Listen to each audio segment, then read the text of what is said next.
Es gibt dich. Es gibt dich nicht. Es gibt dich. Es gibt dich nicht. Es gibt dich. Es gibt dich nicht. Du bist Gefühl, sowie auch Raum. In meinem Kopf säumt dich kein Zaun. Ich denke eigentlich fast nie an dich. Nur die Enge lässt mich spüren, wie wichtig du für mich doch bist. Du bist Fläche, Treffpunkt, Erholung, einfach Leben. Und oft komme ich nicht nur deinetwegen. Wie frei du bist, entscheide das wirklich ich? Ich meine, es geht doch nicht nur um mich. Du bist vielleicht auch nur ein Traum. Es gibt dich doch. Du bist mein freier Raum.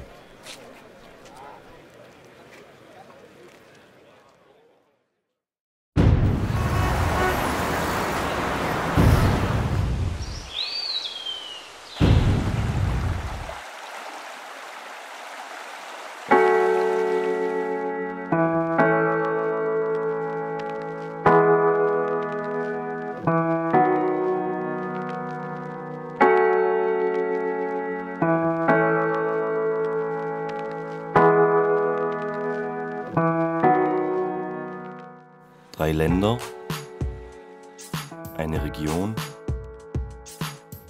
ein Lebensraum, das Rheintal.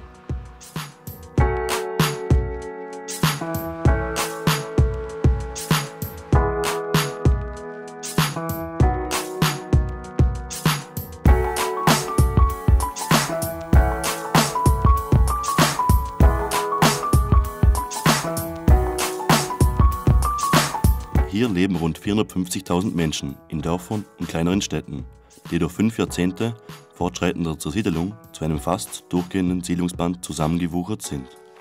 Von oben betrachtet erinnert es fast an eine durchgrünte Rheintalstadt mit zahlreichen Zwischenräumen.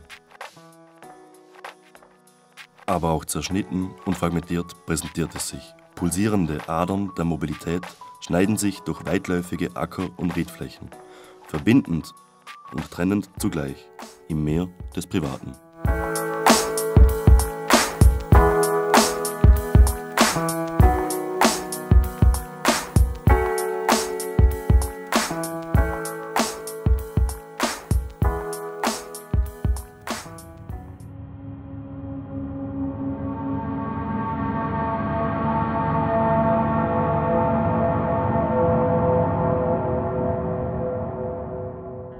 Das Rheintal wurde zum Mosaik von Wohnen, Arbeiten und Freizeit mit viel Bewegungszwang inmitten einer verstädterten Landschaft, weder Stadt noch Land, eben eine Zwischenstadt.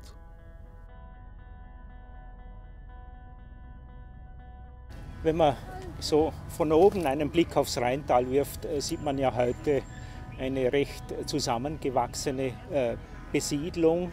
Wo ist eigentlich die Struktur heute?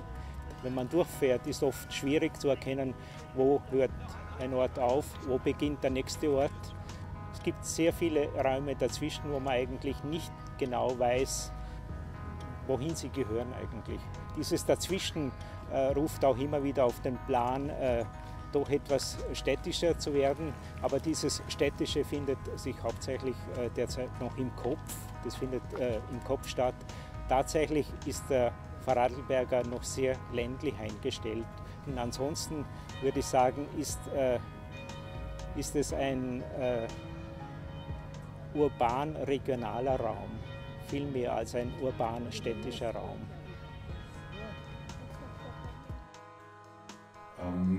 Es ist wahrscheinlich tatsächlich so, dass eine gewisse Urbanität fehlt, und wenn man dieser Frage der Urbanität nachgeht, so sind es, glaube ich, nicht die hohen und großen Häuser, sondern vielleicht die Vielfalt. Also die Vielfalt der Meinungen doch etwas kleiner ist. Was ist denn möglich in dieser Zwischenstadt oder dieser, man könnte auch sagen, die Frage nach den Möglichkeitsräumen stellen. So sind wir natürlich insbesondere im Vorarlberger Rheintal in einer etwas anderen Situation, wie beispielsweise das Ruhrgebiet, wo ähnliche Situationen sind.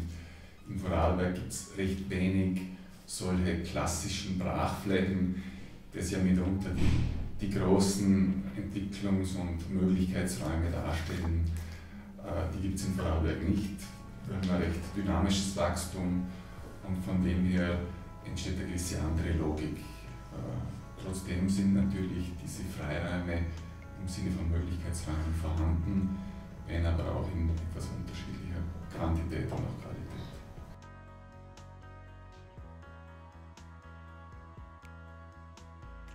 Wo ist der Grünraum? Nur durch eine aufgelockerte Bebauung kann man eigentlich heute noch sehr viel Grün erkennen. Wie den bebauten Raum muss eigentlich auch der Freiraum dieselbe Wertigkeit bekommen. Und derzeit wird wird zu einem guten Teil zu sehr über den bebauten Raum geplant und auch nachgedacht. Wenn man vielleicht nochmal die Erstwidmung anschaut, die in den 70er Jahren begonnen hat, bis in die 80er Jahre hinauf, muss man sagen, dass eigentlich der Raum verplant wurde.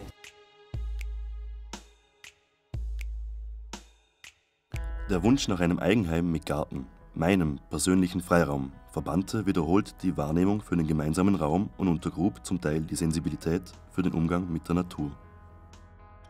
Also derzeit kämpft man stark mit diesem Eigentumsinteresse, das eigentlich auch jeder versucht, auf seinem Grundstück eigentlich alles zu haben, bis zum Grünraum. Durch die starke Einfamilienhausentwicklung hat sich dieser Freiraum deutlich kleiner geworden, weil es ja üblich ist, dass jeder seinen auch noch so kleinen Raum klar abgrenzt. Grundsätzlich bin ich schon der Meinung, dass die Vielfältigkeit im alten Raum, wenn man die Freiräume anschaut, sehr groß ist. Und ich glaube, es braucht andere Gewichte auch wieder für diesen öffentlichen Raum. Und das bedeutet natürlich tatsächlich mehr Partizipation, eigentlich mehr Teilhabe der Bevölkerung an der konkreten Planung. Und sie eigentlich auch bewusst hineinnehmen in dieses Denken, dass man über mehr Generationen hinaus denkt. Also ich würde sagen, mindestens über 3 bis 4 Generationen hinaus Entscheidungen plant miteinander und sie auch einhält.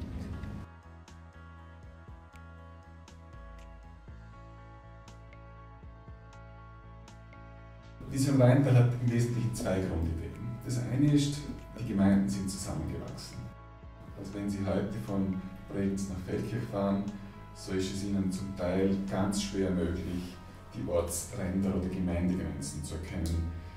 Also es ist letztlich Einsiedlungsbahn von Bregenz bis nach Feldkirch. Der zweite große Hintergrund ist der, dass wir ja heutzutage nicht mehr alle unsere Grundbedürfnisse in unserer Wohngemeinde abdecken. Ich arbeite in Bregenz, wohne in Dornbirn, verbringe meine Freizeit am Alprhein in Lustenau, wie auch immer, zum Teil auch grenzüberschreitend oder die Diepholzauer Bad beispielsweise. Also unser Aktionsradius ist deutlich über die Wohngemeinde hinaus ausgerichtet. Nicht zuletzt hat sich dann im Laufe dieses Prozesses auch das Motto herausgebildet, 29 Gemeinden, ein Lebensraum. Also das Rheintal besteht ja nicht nur aus einer Seite des Rheins, sondern eben auch aus der Schweizer Seite und möglicherweise, ja, vielleicht heißt es einmal viele Gemeinden, ein Lebensraum. Eine Erfahrung, die ich auch gemacht habe, ist die, dass letztlich Kommunikation solche Projekte und Prozesse zusammenhält und eben nicht Struktur.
Eine Freifläche ist in der Raumplanung eine von der Bebauung ausgenommene Fläche eines Gebiets. Freiraum ist aber noch viel mehr als nur ein unbebauter Fleck Landschaft. Freiräume sind öffentliche Räume, Kristallisationspunkte des öffentlichen Lebens, Freizeit- und Erholungsräume im Grünen, Jugendzentren und Plätze, die von Jugendlichen oft aufgesucht werden, aber auch Möglichkeitsräume für Kunst und Kultur. Freiraum ist auch die prinzipielle Möglichkeit eines Menschen, seine eigene Identität wahrzunehmen und seine Persönlichkeit zu entdecken. Diesen Freiraum sollte wohl jeder Mensch auf Erden haben.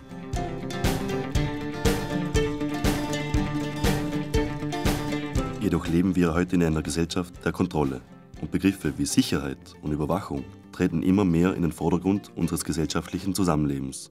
Wir versuchen Risiko technisch zu regulieren.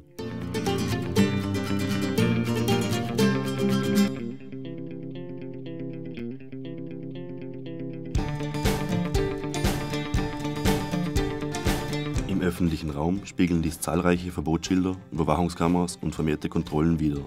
Sicherheit wurde zu einem Business. Dies belegen auch die Auftragsbücher zahlreicher privater Sicherheitsfirmen. Dies hat auch damit zu tun, dass sich immer öfter der öffentliche Raum zum Konsumraum wandelt.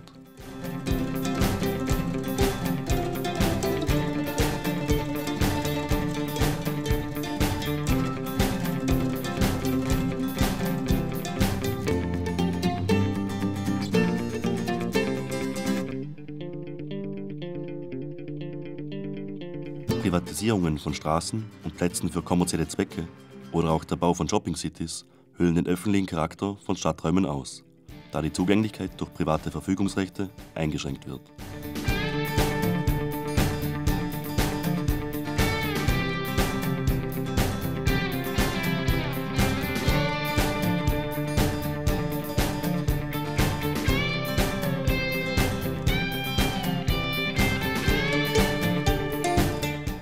Öffentlicher Raum unterlag aber schon immer der gesellschaftlichen Kontrolle, denn er beruht immer auf Ausgrenzung von Verhaltensweisen, die die Gesellschaft im Raum nicht toleriert.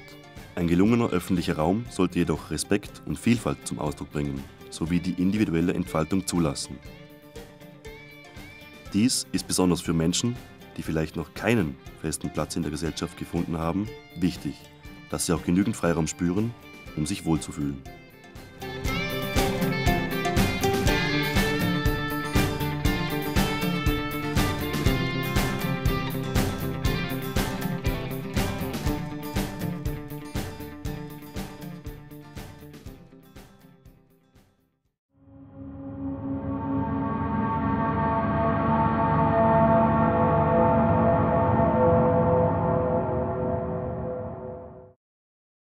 Freiraum für mich persönlich. Ich glaube, da gibt es sehr unterschiedliche Ebenen. Das eine ist, dass ich das Glück habe, in einem Land oder in einer Kultur und Gesellschaft zu leben, wo ich denken kann, was ich will, auch äußern kann, was ich will. Und dann denke ich, ist sicher, also ich leite das Theater hier in Liechtenstein, das Theater eine Möglichkeit, so einen Raum zu bieten, also die Bühne auch eine Möglichkeit, Dinge zu denken, sich auszuprobieren. Man hätte sicher die Möglichkeit, viel mehr zu tun, aber die Bühne ist dann, glaube ich, also auf der Bühne ist man dann tatsächlich freier.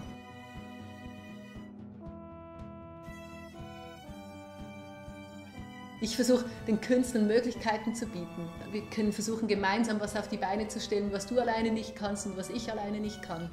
Etwas, was wir konkret machen jetzt am TAG Theater, ist, dass wir sagen, das Foyer ist ja ein interessanter Ort. Das ist so zwischen der Bühne und dem öffentlichen Raum. Dann könnte das ein Ort sein, wo sich die Künstler, die Theaterschaffenden und das Publikum begegnet.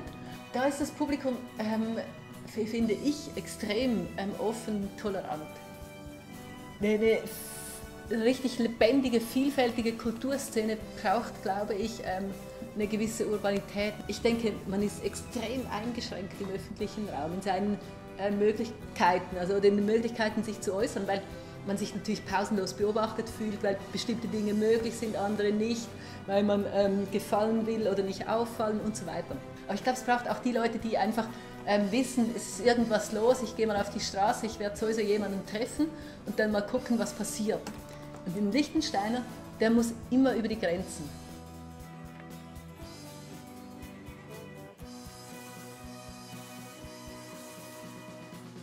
Freiraum heißt ein Raum, der eigentlich ohne Einschränkungen zur Verfügung steht. Der ist nicht gefährlich, der ist nicht beeinträchtigt durch Lärm oder irgendwas. Das ist ein Raum, wo wenig Regeln herrschen. Eigentlich nur die, dass man anderen nicht auf den Wecker fällt. Aber vor allem ist für mich die Verkehrssituation unbefriedigend. Die Straßen waren früher Freiräume für alle Menschen und mittlerweile sind sie nur mehr Freiräume für den motorisierten Verkehr. Der darf sich dort dominierend bewegen und alle anderen haben sozusagen eine untergeordnete Stellung und das ist falsch. Das schränkt für ganz viele Menschen und vor allem für die Kinder, und die sind immerhin auch ein Teil der Gesellschaft, schränkt das total die Freiheiten ein. Straßen sind insofern überhaupt keine Freiräume mehr.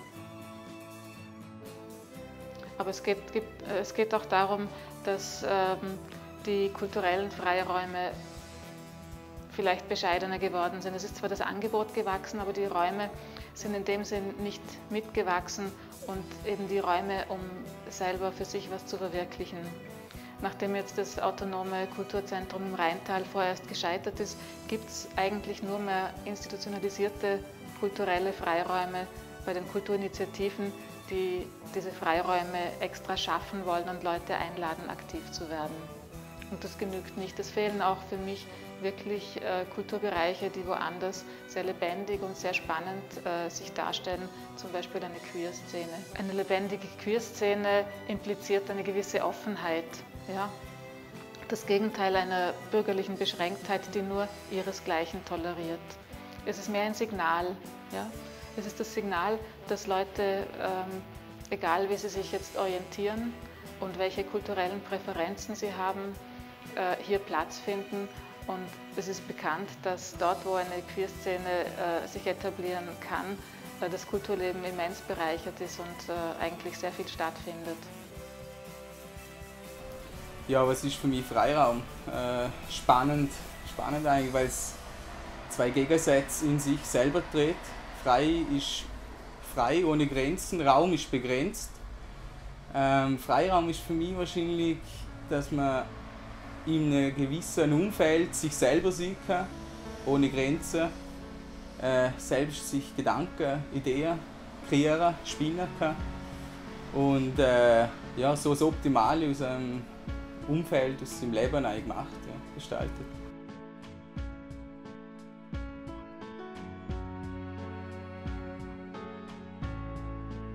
Morgenland Festival, da gibt es ganz verschiedene Ansätze. Also eine ist ja, sich mit Nachhaltigkeit auseinanderzusetzen. Also da wirklich führende Köpfe nach Liechtenstein zu holen und versuchen, möglichst viele Menschen zusammenzutrommeln und denen mal gemeinsam zuzuhören und dann auch gemeinsam zu diskutieren. Das ist das eine. Und das andere ist etwas, was ein Festival immer ist. Ein Festival ist immer eine Auszeit, also eigentlich auch ein Freiraum. Ein Festival ist im besten Fall ein Ort, wo man jenseits vom Alltag, jenseits von Druck, jenseits von auch gesellschaftlichen Rollen. Deswegen war es uns so wichtig, dass wir gesagt haben, lasst alle die Krawatten zu Hause. Also dass jetzt nicht gleich schon wieder so eine Hierarchisierung stattfindet, sondern dass man gemeinsam an einem Tisch sitzt, dass man Zeit gemeinsam verbringt. Ja, klar, das war sicher, also man hätte ja eine Vortragsreihe machen können, aber wir haben gesagt, nein, wir machen ein Festival. Und genau diese Freiraumqualität eines Festivals war uns ein Anliegen.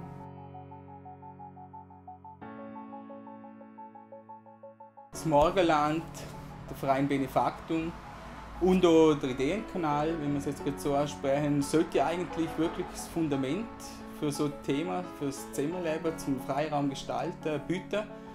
Und jetzt gerade speziell mit dem Ideenkanal auch der Idee Möglichkeiten setzen, einfach im Raum Alpenrheintal frei zu denken und zusammen arbeiten und neue Ideen kreieren.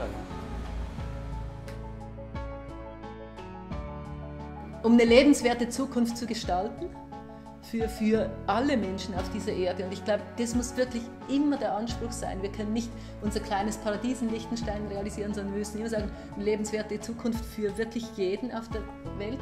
Dann braucht es Möglichkeitsräume, Denkräume, Räume, wo man sich damit auseinandersetzt, wo man auch das Problem an sich herankommen lässt. Man muss offen sein, man muss Man muss Problembewusstsein zulassen.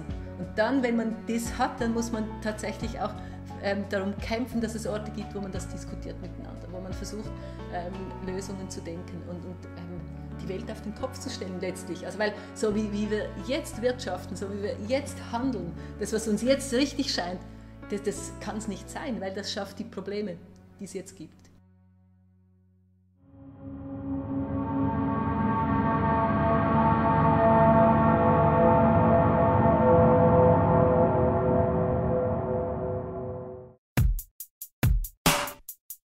Kinder und Jugendliche zum Beispiel lernen und erfahren Bildung nicht nur in Institutionen wie der Schule, sondern auch in ihren jeweiligen Lebenswelten, in Nahräumen, Dörfern, Stadtteilen und vor allem im öffentlichen Raum. In öffentlichen Räumen findet ein sozialer Lernprozess statt, was Toleranz und Umgang mit unbekannten Lebenssituationen fördert.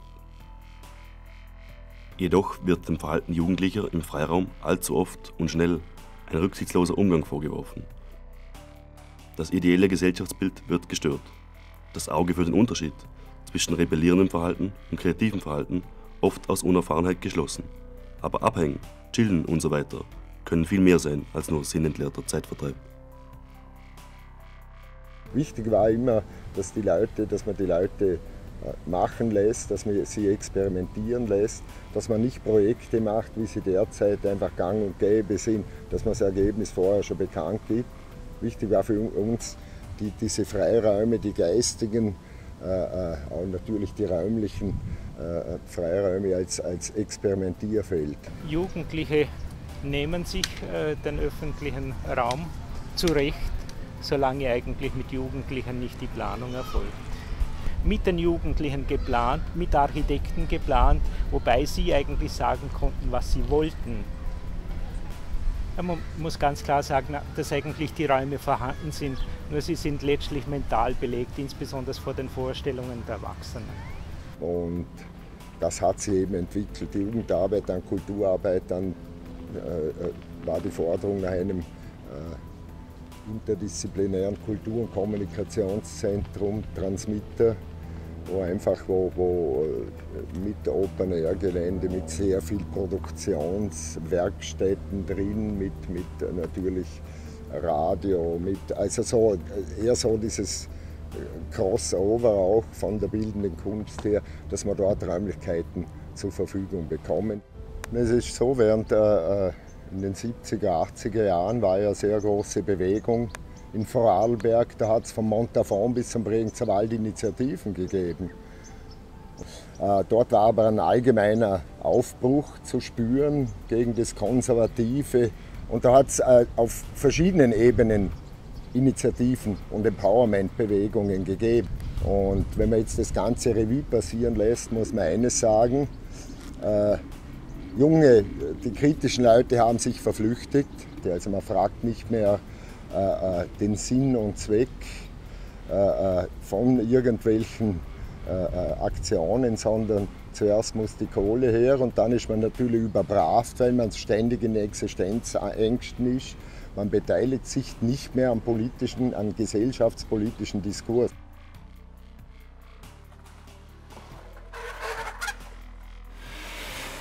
Mein Freiraum ist definitiv der Skatepark.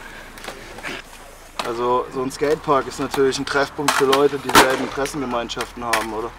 Und von daher ist ein Skatepark oder die Tatsache, dass eine Stadt sich entscheidet, irgendwem einen Platz zu geben, wo er hin kann, ohne öffentliches Eigentum zu zerstören, man geht viel Ärger aus dem Weg.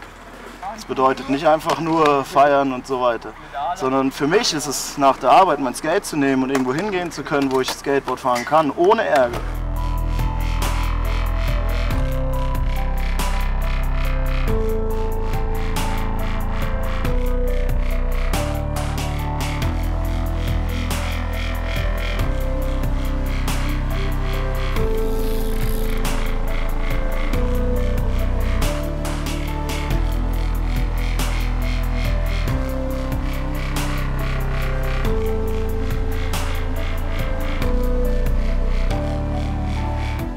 Wichtig für euch ist, die Räume zurückzuerobern, sich nicht beeindrucken lassen von der Exekutive. Wichtig ist Zusammenhalten, Solidarität, Leben, miteinander gemeinsame Medien erstellen oder irgendwelche Projekte machen, die abseits der Norm sind. Wir können nur damit, wenn wir selber experimentieren, können wir uns weiterentwickeln.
Bewiesen wissenschaftlich, dass das sich aufhalten und bewegen in der freien Natur eigentlich die beste Medizin ist, um sich wohlzufühlen.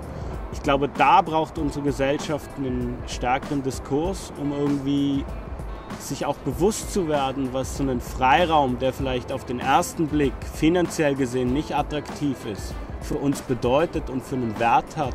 Eben keinen monetären, sondern einen einen sozialen Wert auch und einen Wohlfühlfaktorwert, einfach Lebensqualität am Ende des Tages ausdrückt. Und ich glaube, diese Gedankenarbeit, die muss am Anfang stehen. Und wenn das die Leute mal gemacht haben und sich bewusst sind, was es bedeutet, Freiräume zu haben, Naturräume zu haben, dann ist es auch logisch, dass die Politik sich damit auseinandersetzen muss und dafür sorgen muss, im Endeffekt, dass es wirklich passiert, dass wir uns Räume erhalten können. Und die andere Frage, ob jetzt es eher geschützt oder genützt werden muss oder darf, da bin ich der Meinung, da braucht es eben genau, es braucht Mischformen. Es braucht Orte, die wirklich der Natur gehören, wo sich Pflanzen und Tiere zurückziehen können. Und dann soll es aber auch eben Freiraumformen geben, die eben beides ermöglichen, also die Nutzung des Menschen und gleichzeitig irgendwie immer noch eine relativ naturnahe Landschaft zu haben. Auf der anderen Seite sehe ich einfach, dass der Rhein selber ein Riesenpotenzial hätte für das ganze Tal eigentlich, wieder verstärkt zu einer Lebensader zu werden, wo sich die Leute eben auch aufhalten können. Also wenn man dem Rhein wieder mehr Platz gibt, dann haben auch wir am Ende vom Tag wieder mehr Platz, um uns zu erholen, um draußen zu sein, die Natur zu erleben. Aber auch können wir so eigentlich der Natur selber wieder Freiraum zurückgeben, wo eben Tiere und Pflanzen sich ganz banal aufhalten können und sein können.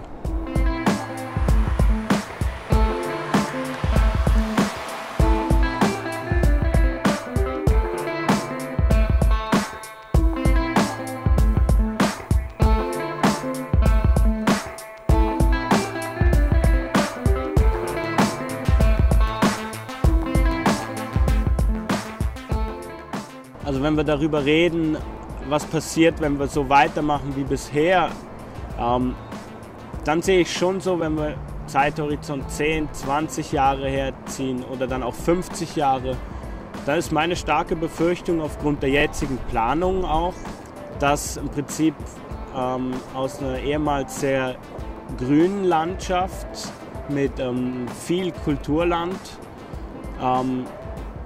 eigentlich eine klassische schweizerische Agglomeration wird. Also es wird sehr stark bebaut sein. Die Freiräume, die Naturräume werden auf ein Minimum heruntergeschrumpft sein und all das ist ja sehr eng verknüpft mit dem Wirtschaftswachstum. Die Frage ist dann allerdings, ob dieses, ich sage das jetzt mal, gnadenlose Wachstum nicht auch zu Rückkopplungseffekten führen kann. Also meiner Meinung nach wird sie das auch. Und zwar in diesem Sinne, dass der Grad der Bebauung, umso mehr der zunimmt, umso mehr nimmt eigentlich die Lebensqualität ab, weil eben die Räume nicht mehr da sind, um sich zu erholen und um aufzutanken.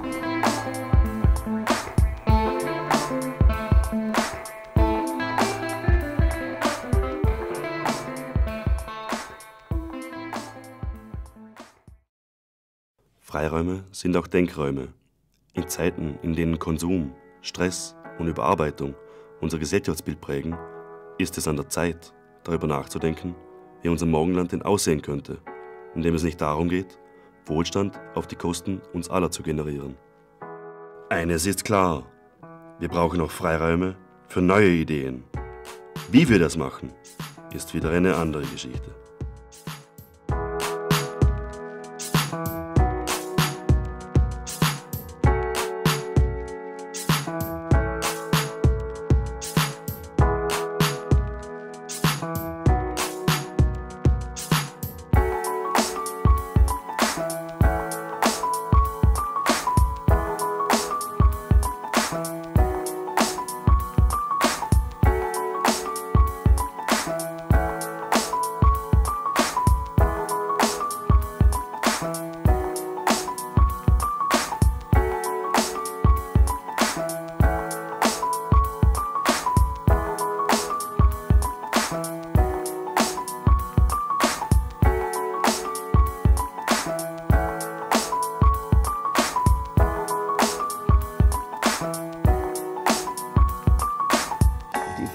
Die Räume werden überall mehr eingeengt. Mentaler Freiheit. Also Freiraum hat für mich auch mit Kreativität zu tun. Persönlicher Freiraum heißt für mich, ich lasse Menschen Freiräume so sein, wie sie sind. Verholen, ne? Aber eben leider werden Freiräume. Ich will auch durch keine Verbote und Gebote irgendwo eingegrenzt werden. Freiraum ist für mich respektiert zu werden. Und immer mehr und mehr der Freiraum eigentlich Blume wird. Das Bodenseeufer für jeden. Weil Lärbe hier mit einem Altsverbot ist nur eingeschränkt. Freiraum ist für mich